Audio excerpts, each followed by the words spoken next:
Hare Krishna. We had a little bit of a hiccup here with the connection, but Srinivas Prabhu actually saved me with his laptop, so thank you so much. So welcome to New Dwarka for our Sunday feast. This is an extremely glorious month, in fact the most glorious month of our lunar calendar. And today I've made a kind of a very sweet presentation on this holy month of Damodar. And I've just made a synopsis just to understand the entire month of Damodar will probably take us a whole lifetime. But here what essentially is going to be listed is how important this month really is. Just a moment. All right. Namo Om Vishnu Padaya Krishna Pristhaya Bhutale Srimate Bhakti Vedant Swaminiti Namine Namaste Saraswate Deve Gauravani Pracharine Nirvishesha Shunyavadi Paschatya Desha Tarine Jai Shri Krishna Chaitanya Prabhu Nityananda Shri Advaita Gadadhar Shivas Adi Gaur Bhakta Vrinda Hare Krishna Krishna Krishna Hare Hare Hare Rama Rama Rama Hare Hare. So the title is Glories of Kartik, the most holy month of Damodar. So Damodar month started just last week, October 6th. And I want to quote founder Acharya Srila Prabhupada from the Nectar of Devotion, chapter 12. Quote, the execution of devotional service during Urja Vrat in the month of Kartik is especially recommended to be performed at Mathura. The Lord does not award devotional service to ordinary persons who are not serious about it, but even such unserious persons who execute devotional service according to the regulative principles.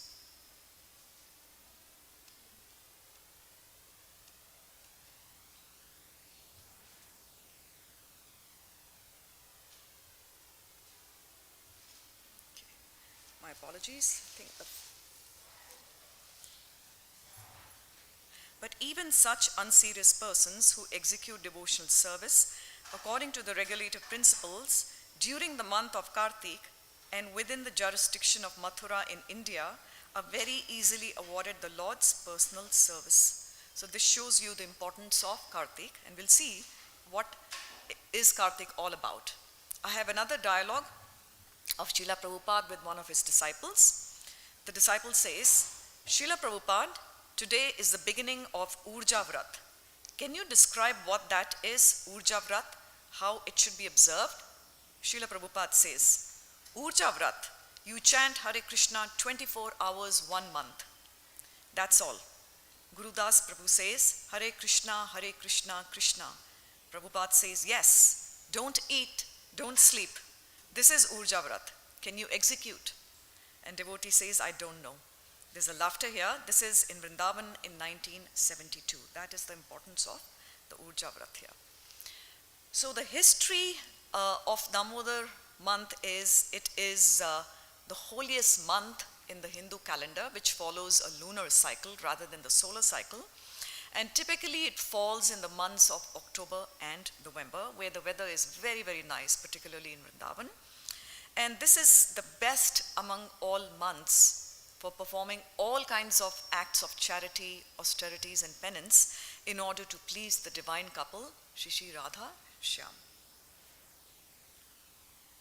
So origin of the name Kartik. We call the month Damodar Mas or the month of Kartik. Where is the name Kartik actually coming from? It's very interesting because the name of Radharani's mother is Kirtika. But to just simplify it, she's actually known as Kirti Da. That's the way the dialect in Vraja is spoken. And so Radharani came to be known as Kartiki, which means a girl born of Kirtika. And the entire month Kartik is actually dedicated to Srimati Radharani. That is the origin of the name. And what is the meaning here? The word Kartik is actually coming from the word Kirti, which means fame. That means a person is very well known according to the tasks that they perform. And actual meaning is one who bestows courage and happiness. And we also know the word Damodar, and Damodar, you can see the little cute form of Krishna in the back. That is a specific form of Damodar where he has fear in his eyes, he has very pudgy cheeks, he's dressed up really well, and he is very scared of his mother. That particular form is Damodar. It's coming from two words. Dama means rope and Udara means belly.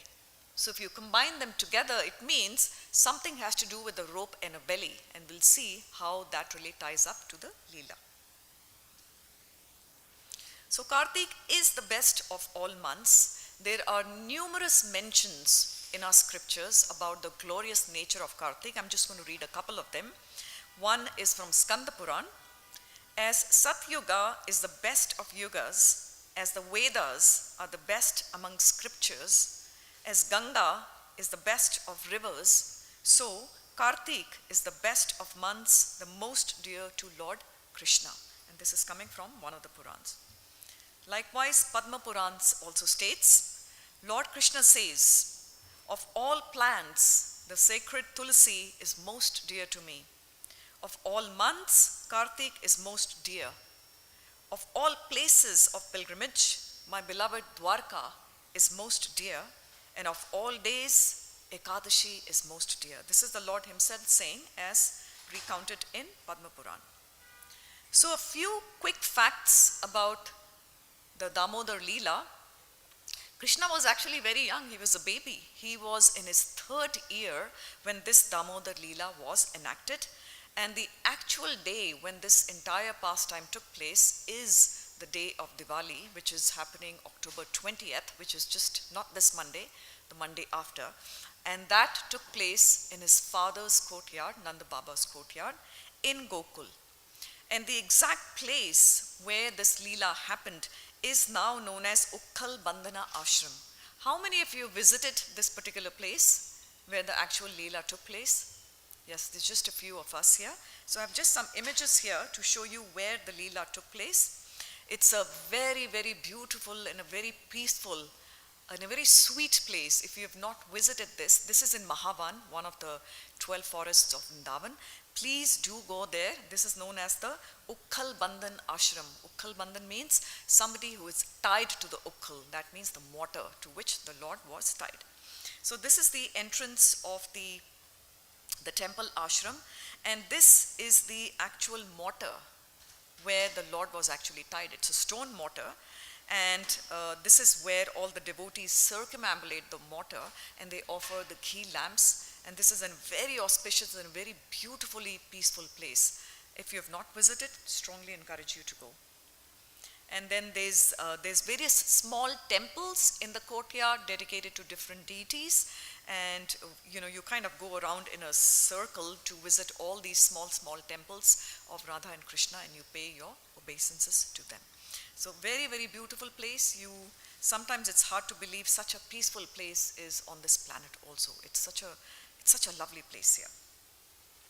So we all know the pastime. I'm not going to recount it in a great detail. We know about the pastime, but I'm saving the nectar for the end of the class, where we will talk about some very esoteric meanings of this Damodar Leela. So Kartik is a festival. If you come in the evening or if you come in the morning at 7:30 to the temple, everybody, all the devotees offer ghee lamps to the Lord. So basically it's a festival which signifies offering our hearts to the Lord, the light. So it has various connotations. Light is illuminations. It's talking about dispensing of nescience. It's about knowledge. Most importantly, it is offering our hearts with love to the Lord.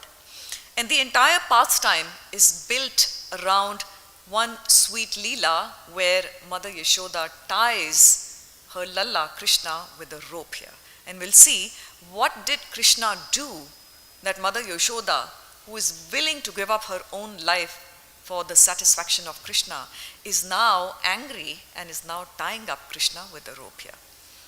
So one has to remember, Vrindavan is a very rustic village. Even now, if you don't look at the external manifestation, it is still very beautiful and a very, very holy place. It has not lost its charm despite all the modern updates that are going on there.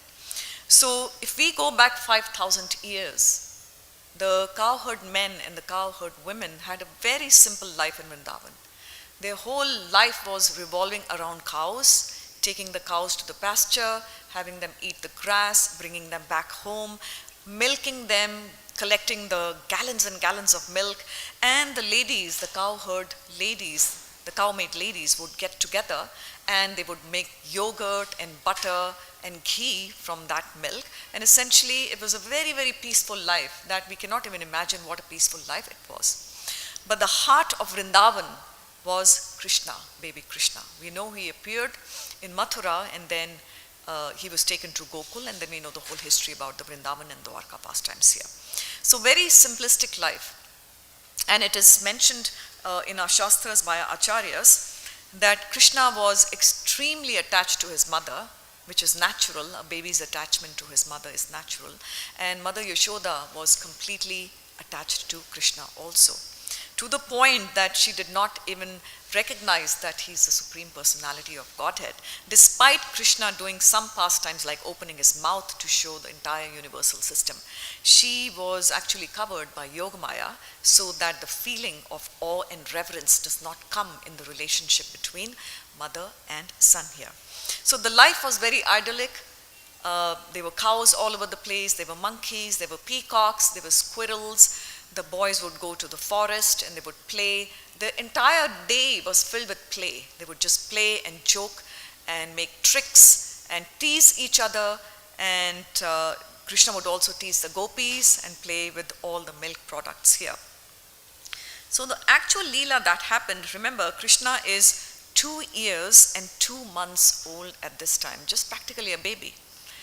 And one day, on the day of Diwali, in the morning, and remember, Mother Yashoda is the wife of Nand Baba, and he's the king of Vrindavan. So he has a lot of servants at his beck and call. And it is mentioned in the Shastras that on the day of the Diwali, all the maid servants of Mother Yashoda were busy cleaning the house. They were cleaning and dusting and mopping because it was Diwali. So Diwali means you want to make your homes very clean. And so Mother Yashoda herself was actually doing a lot of other tasks like churning the milk, getting the butter and so forth. And while she was doing this, Krishna became hungry. And Krishna said, I want to drink your milk. And he came crawling, and Mother Yashoda picked him up and put him in her lap.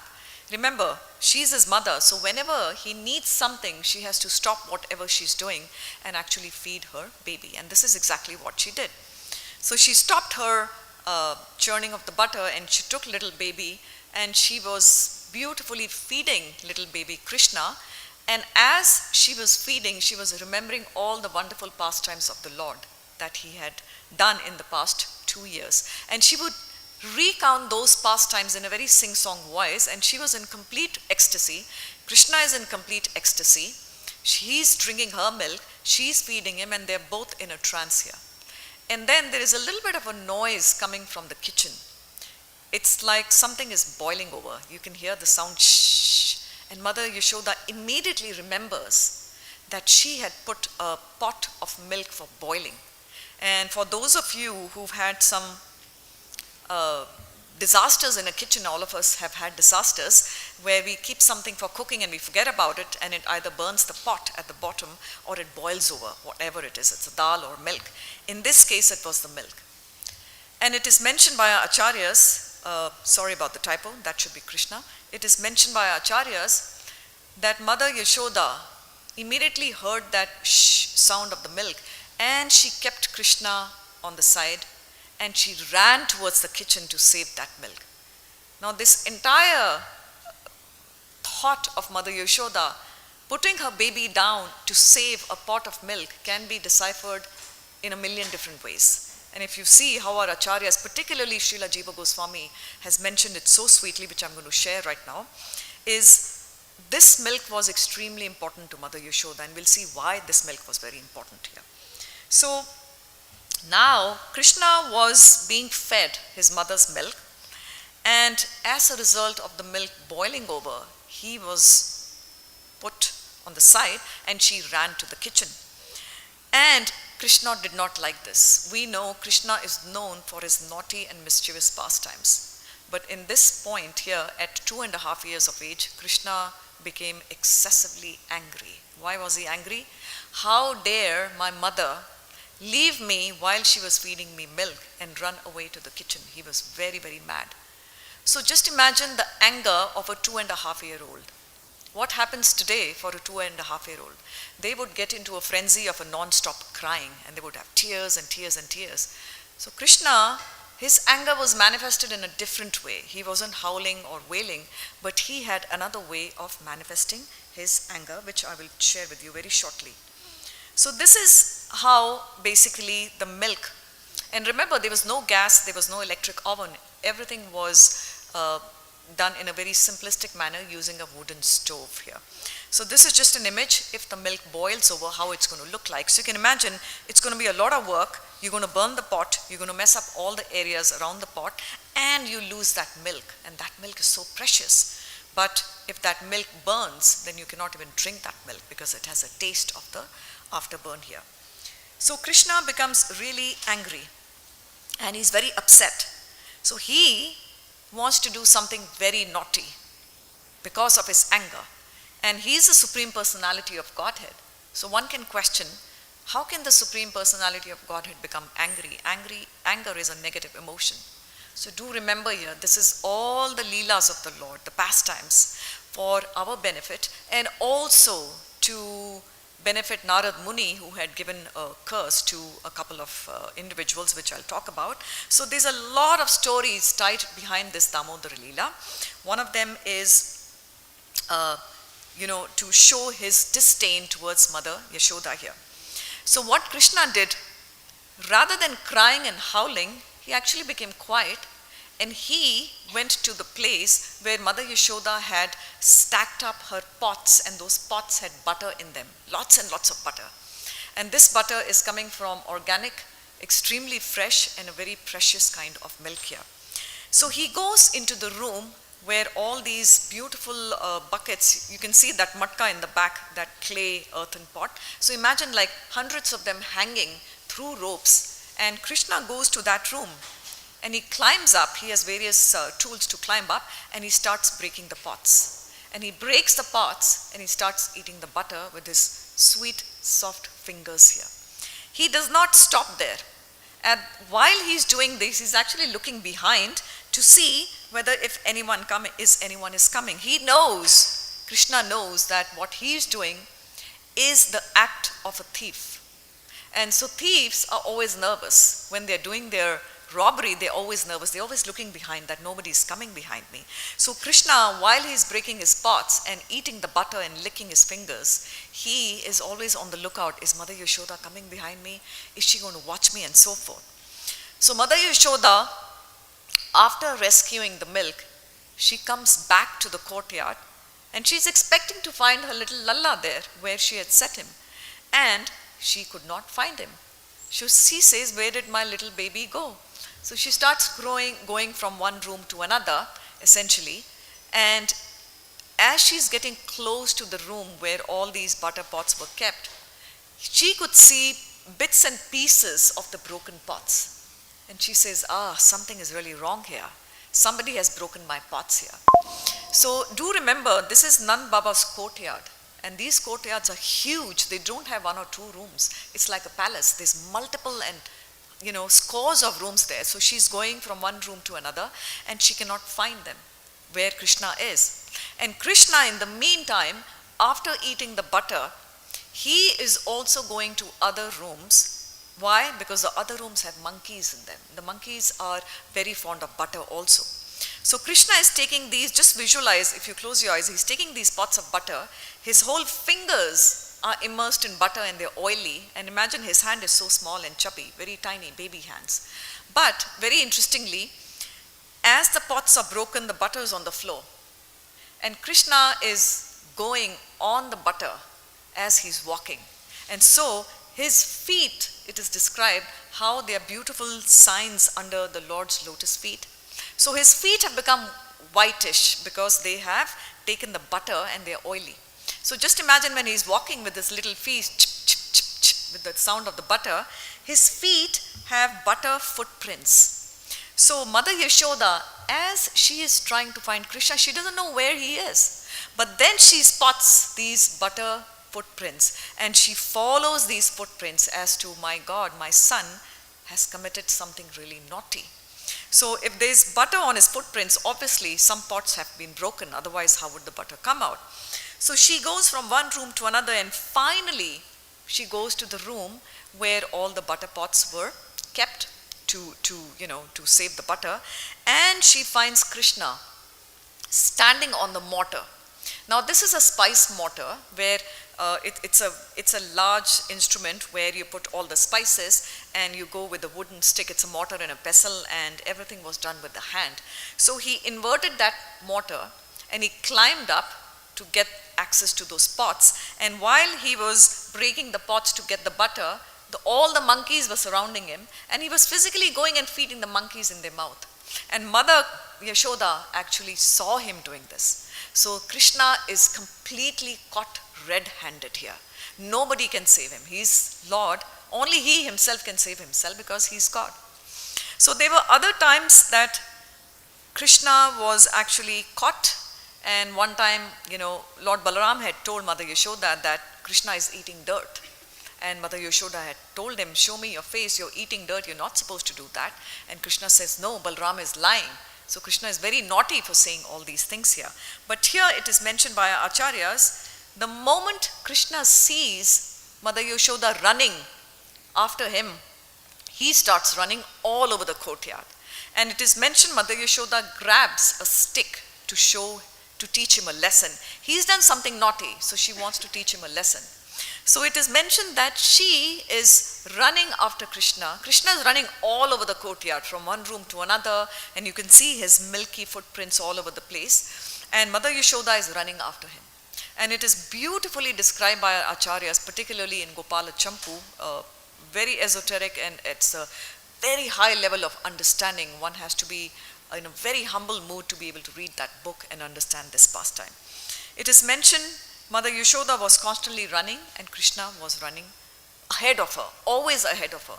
So this went on for a long period of time, and Mother Yashoda was panting and she was sweating. She was of a little bit of a heavy build because she's a nursing mother, and she had these beautiful flowers in her hair. As she was running after Krishna, all the flowers were falling, she was sweating, she was panting, and she was thinking, when will I catch my lalla? Because Krishna was always a few steps ahead of her. And then finally, Krishna took pity on his mother and he agreed to be caught by her.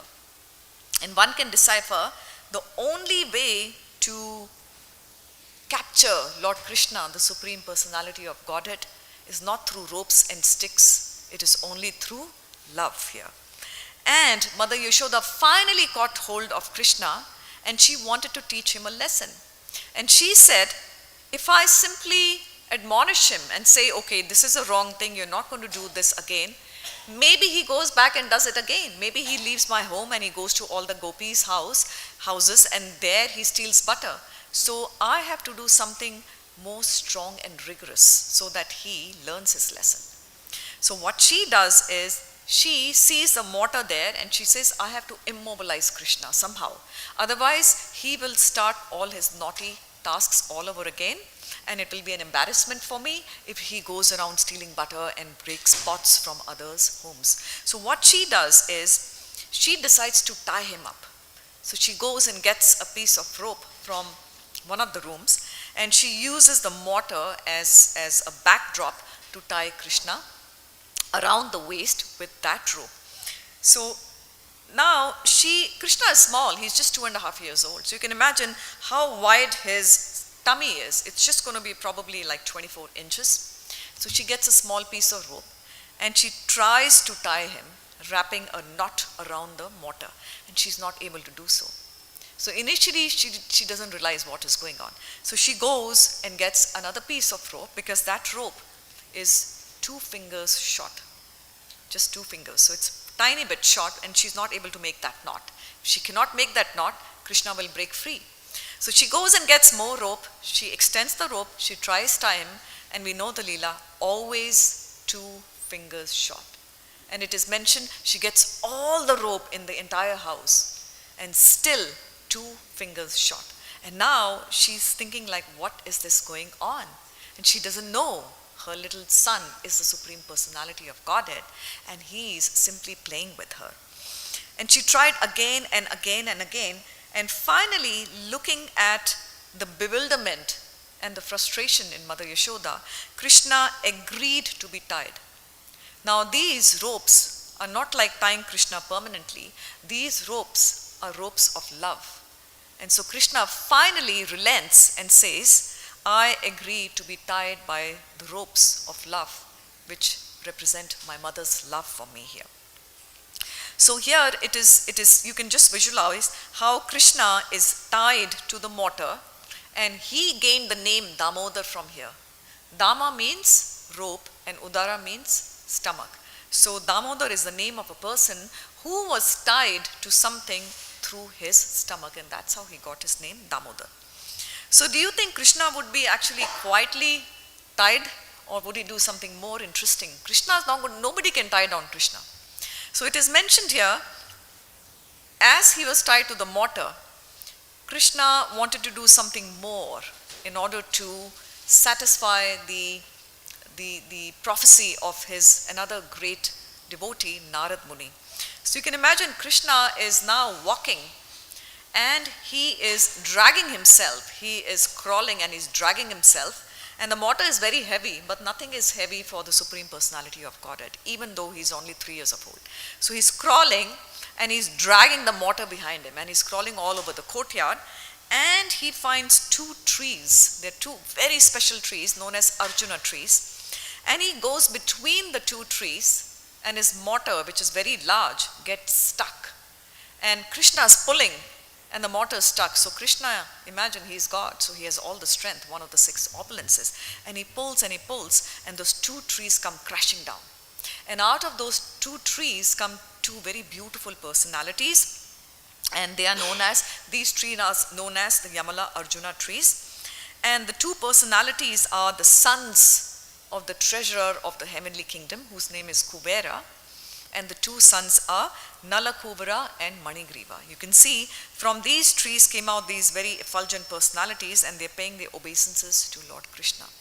And there is a whole history about this, how these personalities actually got to be residing in the trees. I'll not spend too much time, but they received a curse from Narad Muni in the celestial kingdom because they were intoxicated and they had lost their sense of decorum and dignity.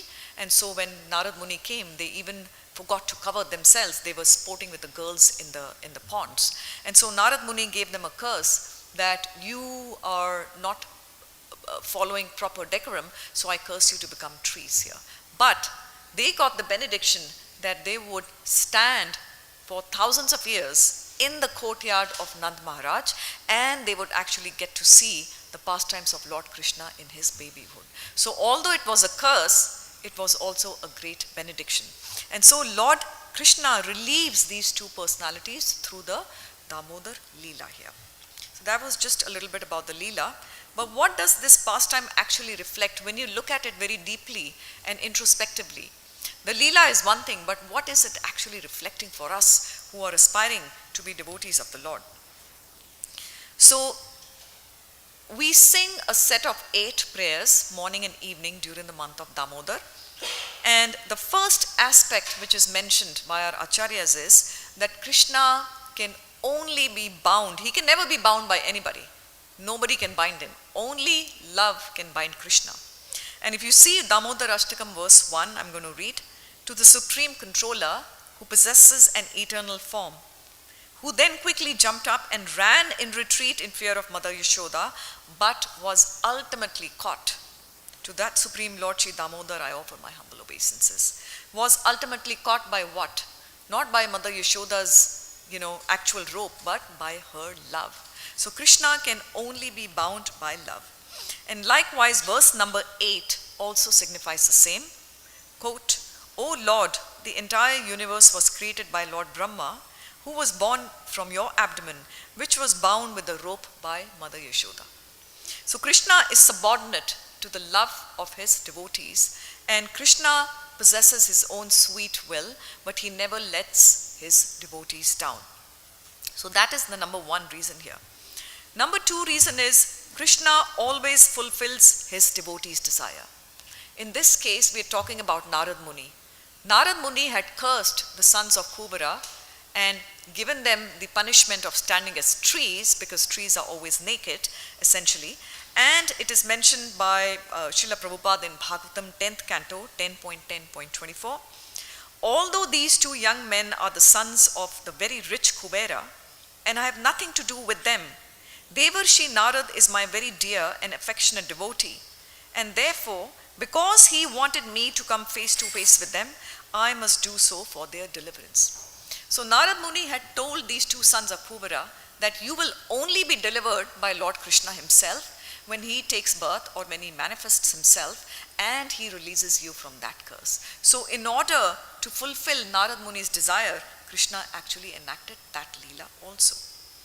Third lesson which is very important for us to understand is the two sons of Kubera actually represent pride, lack of respect, and false prestige.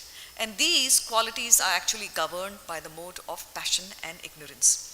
So it is mentioned in 10.10 summary that when people get intoxicated, they lose the sense of intelligence and wisdom, and they become completely delusional. So to show others, especially us, what an intoxication condition and delusion can do for us, this actually tells us that pride also has a great fall. We may be very proud about our achievements today, but if we become over proud, then there is going to be a downfall here. So that was the third reason. The fourth reason is the devotee of a Lord, a pure devotee of the Lord, whether angry or pleased, is always situated on the absolute platform, and even the chastisement of a pure devotee of the Lord is always for the betterment of the person who's receiving that chastisement. So that is also regarded as a benediction. And in Bhagavatam 5.10.8, in the purport it is mentioned the curse which was given by Narad Muni was in fact a benediction. And these two personalities could witness all the pastimes of the Lord up until the age of 3. So they were standing as trees, but they were watching all of Lord Krishna's pastimes. And in fact, one of my favorite prayers is Mother Kunti's prayers, quote, "When we have great wealth, great fame, and beauty and strength and high birth, we can become infatuated. In that infatuation, our heart becomes hardened, and we cannot humbly take shelter of Krishna or chant his name in that spirit." So the point that is being made here is we should keep away from pride and false prestige. Another lesson from this is, as you sow, so you shall reap. And the sons of Kubera were enjoying the nakedness, essentially sporting with the girls, and so they were cursed to stand as trees. Narad Muni was basically doing exactly what the two sons wanted to do. They wanted to enjoy, they didn't want to wear clothes, and Narad said, okay, you want to behave like this, you go and stand as trees, because trees don't wear any clothes, and only Lord Krishna will be able to release you. And then the last reason is that Narad Muni could have placed two sons of Kubera anywhere, but he chose the courtyard of Nand Baba in Vrindavan, and it is mentioned here that he is giving these two individuals the best facility to be liberated in the most holy place of Vrindavan, particularly in Gokul here, where the Lord is enacting his own pastimes here. All right, so now I'm going to talk about, in the next 10 minutes, the true inner meanings of Damodar Leela. It took me a lot of research, particularly reading the scriptures of our Acharya, specifically Srila Jiva Goswami and Bilva Mangal Thakur. There are so many questions here. We can always get absorbed about these questions here. Why did the milk boil over? What was so special about this milk that Mother Yashoda had to keep Krishna aside and run towards the milk? That milk, who's more dear to Yashoda, her own son or the milk? Obviously the son. So why did she run towards the milk? Why did Krishna bite his lips in anger? When he was angry that Mother Yashoda had kept him on the side, he was biting his lip and his eyes were red shot. He was really angry. More questions. Why did the flowers fall from Mother Yashoda's beautiful hair as she was running after Krishna? And what is the meaning of the rope being 2 fingers short? A very important meaning. Why was Krishna feeding the monkeys? And finally, who is the worshipable personality of Kartik? So I'm going to explain this to you very briefly here. Why did the milk boil over? Now do remember, Vrindavan is not a material place. It is a spiritual place here. It is a direct manifestation of Goloka. So we cannot think of Vrindavan as something material close to Delhi. It is a spiritual kingdom here. And everything in the spiritual world is conscious. Even the stone, the tree, the gems, the floor, the walls, everything is conscious. And so is the milk. So the milk is thinking, as Mother Yashoda is feeding little Krishna, the milk is thinking, my only existence is for Krishna to enjoy me. Now that he is enjoying with his mother Yashoda, which can go on forever, so what is the use of my existence? I will enter into the fire. So this is how the milk is thinking, that Mother Yashoda and Krishna's pastime is going to last forever. He's going to enjoy drinking the milk and she's going to be in ecstasy, and I'm supposed to be offered to Krishna, but it doesn't seem like I will get this service. So what is the point of living a life if I'm not engaged in service to the Lord? So let me just boil over and jump. So the milk starting jumping out of the pot. And then the milk is thinking once again that Mother Yashoda is coming running towards the kitchen to salvage the milk. And the milk is thinking, why am I being so self-conscious about this? Of course, Mother Yashoda will come and will share the milk with everybody to everyone's desire. So I should not boil over. So the milk quickly goes back in the pot. Now it's very impossible for us to understand all this. One can think, okay, the milk is boiling over. How can it go back? Anything is possible in the spiritual world. This is the Leela of the Lord. So the milk goes back thinking that I will be offered to the Lord because Mother Yashoda is coming to the kitchen and she will rescue me. So that is the reason why the milk is behaving that way. So what is special about this milk? Nand Baba has 900,000 cows. How many cows have you seen in your lifetime? Maybe 10, maybe 20. He has 900,000 cows. And interestingly, Krishna remembers the name of each one of these 900,000 cows. He would call them when he's taking them back in the evening after the grazing. Amongst these 900,000, there are 2 very special cows, extremely special, and they are known as Pushpagandha and Padmagandha. That means these cows produce milk which has a very beautiful fragrance and very beautiful taste. And she specifically kept that milk specifically for her little baby from these 2 cows. And incidentally, the day that milk was boiling over, that milk was coming from these 2 cows. And she did not want that milk to boil over, so that is why she ran to save that milk, because she specifically saved that milk for her little baby here. Second question is, why did Krishna bite his lips in anger? Krishna has red lips, or pinkish. You can see Damodar in the back, he has red lips. And his teeth resemble a string of pearls, they're all white. So the white color of the teeth represents the mode of goodness, and the red color of the lips represents the mode of passion. So when Krishna is biting his lips, he is putting his teeth on his red lips. That means the white is overtaking the red. What does that mean? That we need to control our mode of passion by the mode of goodness. This is a very deep and profound meaning of Krishna actually biting his lips in anger. Third question is, why did the flowers fall from Mother Yashoda's hair as she's running after Krishna? These flowers, this is beautifully described by Srila Jiva Goswami. Amazing personality if you read his teachings. The flowers are thinking, Krishna, the Supreme Brahman, is running away from Yashoda. So Yashoda is a very great personality, that the Supreme Personality of Godhead is running away from her. We don't have a right to be on the head of Mother Yashoda. In fact, we should be on her lotus feet. And so they chose to fall down. This is the whole reason. Out of humility, the flowers are feeling, for us to be on the head of such a great personality is embarrassing. We should actually be on her lotus feet. So they chose to fall down and they jump and go towards her feet. The next question is, what is the meaning of the rope being 2 fingers too short? 2 fingers means, if we want to become devotees of the Lord, we need 2 things. One, our own personal endeavor. That means we need to make an effort to show that Krishna, I want to surrender to you. But the second element is very important, Krishna's mercy. So both of them have to go hand in hand. We need to make endeavors, but if we don't receive the mercy from the Lord, our endeavors will have no meaning. So Krishna also wants us to make endeavors. So Krishna's mercy will only flow if he sees that we are interested in coming towards him. So both of them, these reflect the 2 fingers. 2 fingers too short. So Mother Yashoda is doing all endeavors to bind Krishna. But without the mercy of Krishna, Krishna will not be bound.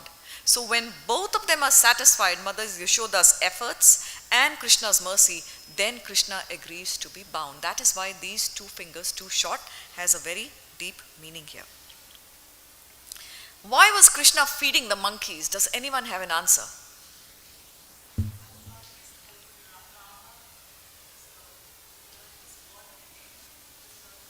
Very good, thank you. Thank you so much. The monkeys are coming from Lord Ram's pastime. We know the pastimes. The monkeys help Lord Ram in his endeavor to rescue Mother Sita from the kingdom of Lanka. And Lord Ram, of course, he was an exile. He wasn't a king in the forest. He had nothing to give to the monkeys. He was basically an hermit, essentially wrapped up in, deer skin and wearing, roots and flowers in his hair. He didn't have any opulent things to give to the monkeys. So he was eternally indebted. So he called upon these monkeys to take birth again in his Dwapar Leela. Now this is Treta Yuga. So these monkeys came again in Dwapar Yuga as monkeys in Vrindavan. And in the form of Krishna, Lord Ram actually repaid his debts for their help by personally going and feeding the monkeys with his own hand the butter. And that's how the debt was actually released. So these monkeys are actually coming from Lord Ram's pastime. Who is the worshipable personality of Kartik? Specifically Kartika, which is Radharani. Quote, Srila Rupa Goswami in his Utkailika Vallari says, O king, whose flute is very eager to sing the glories of Sri Radha, the deity of pure love, O queen, whose tongue tastes the sweetness of chanting the glories of Lord Mukunda, the joy of the world. That means Radharani is the worshipable deity of the month of Kartik. Another great scripture, Hari Bhakti Vilas quotes, O learned Brahmins, Lord Damodar becomes very pleased if during the month of Kartik one worships a deity of Radhika solely for her pleasure. So Vaishnavas in this glorious month perform a lot of austerities to please both Shishi, Radha, Damodar. And so it is actually the month of Radharani. But we are pleasing Radha Damodar together here. And we sing Damodar Astakam, a beautiful set of 8 verses every day, morning and evening. And the origin, who is the author of this Damodar Astakam? It's Satyavrata Muni, a great sage. And this is all recounted in Bhagavatam, cantos 8 and 9, how this was recounted in Padma Puran. And this was a conversation between Narad Muni and Shaunaka Rishi. And this prayer is passed down to us as Damodar Ashtakam. Ashtakam means 8 set of prayers. And Damodar means 8 prayers glorifying Lord Damodar here. So I'm just going to end my class in the next 1 or 2 minutes. What are the activities recommended during the month of Kartik? And it is given extensively by Srila Rupa Goswami in Nectar of Devotion. Of course, rise early in the morning, attend temple functions as much as you can. Very important part is offering a ghee lamp to the Lord. All the forms of the Lord, not just Radha Damodar, all the incarnations, expansions of the Lord, particularly Radha Damodar and that form Yashoda Damodar. Offering beautiful flowers to the Lord, offering camphor lamps 3 times a day, singing Damodar Astakam twice a day, if not more, offering a ghee lamp and sesame seeds, a sesame lamp to Tulasi Devi. Very, very important in the month of Damodar. Cooking beautiful preps for the lordships, particularly Krishna's favorite sweet is actually sweet rice. He loves eating sweet rice. He likes mishri and butter also, but he loves sweet rice. So every day, if we can make sweet rice for the Lord, that is also recommended. And then circumambulating the temple or circumambulating the deity at least 4 times. Offering fresh garlands, sandalwood paste, and new clothes to the deities, but you can do that at your home also. And of course, sometimes the next one may be kind of hard, offering 100,000 tulsi leaves to Krishna. This is possibly possible in very large temples like Vrindavan and Mayapur, where the tulsi is growing in abundance. We also have a lot of tulsis here, but counting 100,000 leaves may be a little bit of a hard endeavor here. And then, of course, hearing Srimad Bhagavatam in the association of Vaishnavas is very purifying for the heart. And also, interestingly, relighting another person's ghee lamp will actually reap a lot of benefits for you. There's a lot of, benefit behind that. Singing in front of the deity, dancing in front of the deity, playing musical instrument, and lastly also performing charitable acts and austerities. We call it Urja Vrat or Kartik Vrat. That means it is a good time to resolve in the beginning of the month that I will give up something that is very dear to me. I know of devotees who give up eating for the entire month. I know of devotees, they just survive on fruit juices for the entire 30 days. Some of them give up sleeping on a bed, they sleep on the hard floor. Some of them have taken a vow to chant 64 rounds every day. So you can take a personal vow depending on your personal circumstances and your inclination. That vow has to come through an act of love, not that you've taken the vow and every day you're becoming agitated that this is too austere for me. That is not a good vow. Something that you can do in a mood of happiness and joy as an offering to the Lord is a vow that we can all take. Small or big, Krishna is not looking at our quantity, he's looking at our quality of the vow and the intent with which we want to serve. So Kartik Vrat is one of the 64 methods of devotional service mentioned by Srila Rupa Goswami. And Urjeshwari is Srimati Radharani.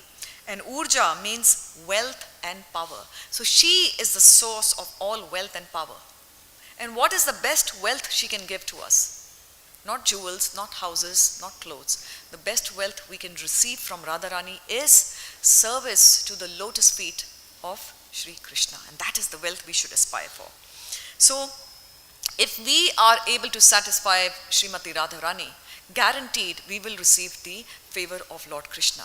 So, if we pray to Lord Krishna, he may or he may not satisfy our prayers or our, what we want from him.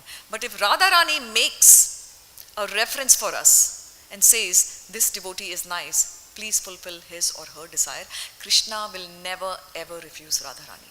So if we please Radharani in this month of Damodar, we can automatically please Krishna.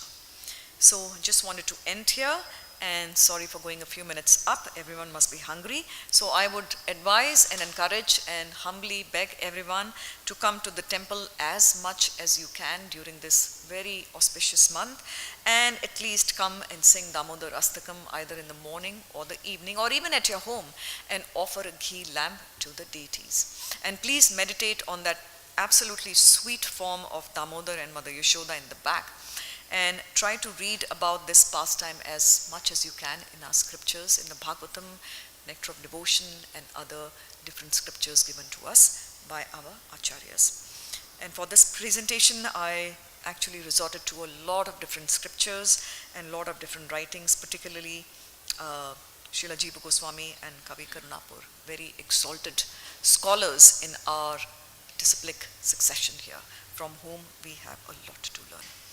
So with this, I would like to end my class. If anybody has any questions or feedback, I am happy to take them right now.